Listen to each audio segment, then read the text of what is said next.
Hello everyone, welcome to the Redmen TV and my match reaction after Liverpool drew 2-2 with Brighton down on the south coast. And yeah, frustrating one really for the Reds. I'll try and talk through some of the key talking points and some of the incidents of the game in a second. But overall, we head into off into the international break now with a point.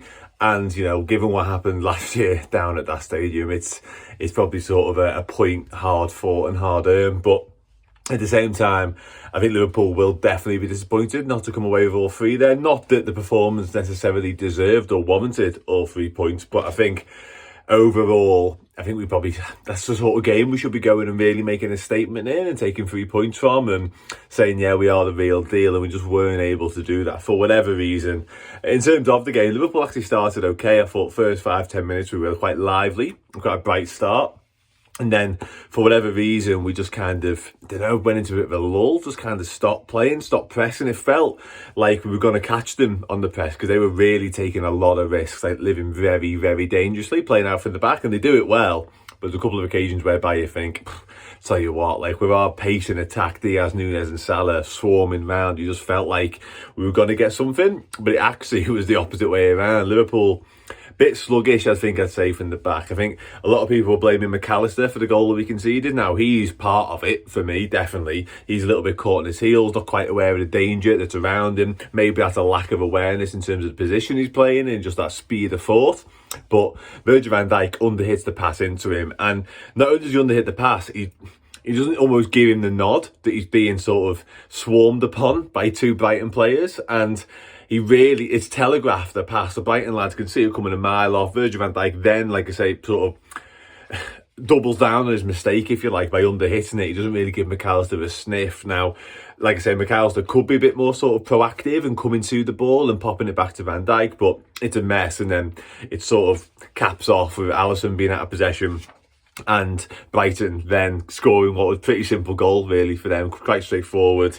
Alisson probably should do better by the time we realise it's happening, but we're not going to blame Alisson for a lot of stuff, are we? Let's be honest, he keeps us in most games, most weeks, and he actually goes on to do something very similar a little bit later. And then, yeah, we were just rocked from that point really. We never got back into the game at all, really, for the next 10-15 minutes. They were all over us. The possession stats were crazy. We were like 25%. They really were dominating proceedings. They weren't creating loads and loads of big chances, but Liverpool weren't at the races for a while then. It was all a little bit slow, all a little bit pedestrian, never really got into any sort of rhythm. And like I say, we never really looked like getting back into it until we did, and a really good move actually. We catch them trying to play out from the back, and the football's nice. It's McAllister gets nice and high up the pitch, wins it back. Szoboszlai into Diaz, lays it off to Núñez. Now Núñez looks like he's laying it off to Harvey Elliott, but Harvey Elliott, who started the game a little bit surprisingly, has the presence of mind and the awareness to let it run through to Mohamed Salah,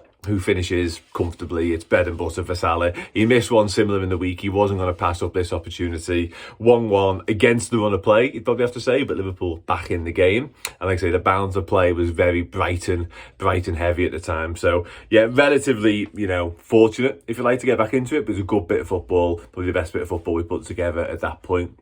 And then out of nowhere, then when we rocked Brighton, they were all over the place, and we actually do catch them on the press, and it's really good pressing for Liverpool. They're trying to play out from the back, and Liverpool win a penalty. Now, there's been a lot of talk about this already, and obviously VAR and referees taking the headlines once again, because Szoboszlai is pulled back by Pascal Gross. Now, it looks as though Szoboszlai, he's got a goal scoring opportunity, to be honest. Like, he could easily just slot it. He's at minimum, at worst, taking a shot at goal, and he's point blank range, really. And Gross has pulled him down. And only to pull him down, he's made no attempt to play the ball, because the old double jeopardy rule would have been in play had he been going for the ball, but he wasn't. Penalty awarded. A lot of people saying it should have been a red card as well. I tend to agree with him.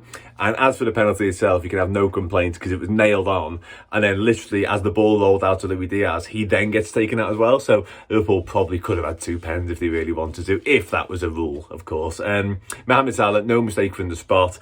Back on goal scoring duty from the penalty spot. Yeah, good pen actually. The keeper thought he was going to go down the middle, to be fair. Delays his dive, and by the time he does move, it's in the back of the net. Nice and easy. And yeah, Liverpool make a change at the break. Gravenberch comes on for Elliott. Thought Elliott did okay. He was a little bit anonymous for a while in the game. I was his best part in that first goal, like I say.